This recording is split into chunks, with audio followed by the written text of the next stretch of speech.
Hey guys, mag-unbox ako ng 2020 birthday gift ko from my mama kasi ngayon ko lang siya na-remember na may ganito pala ako. Nakasil pa yan guys, so bagong-bago pa talaga ito.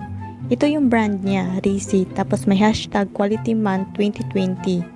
So bubuksan na natin ito. Wala akong cutter so guntingin na lang natin. I-open ko lang yung cover niya sa bawat sides. Ayan, ito yung satisfying na part kapag nag-unbox tayo ng bagong gamit natin, no? Yung pagtanggal ng cover or cellophane niya. Ayan na guys, ang ganda ng box niya. Ganito, ilalapag lang yung phone dito para mag-charge. So, bubuksan na natin to.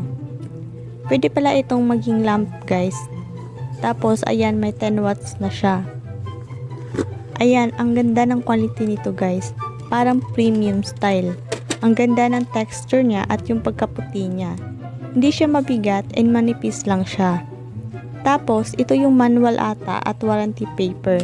Tapos, ito yung USB to Type-C na cord. Ito lang ang laman ng box. So, itatry na natin siya i-on guys.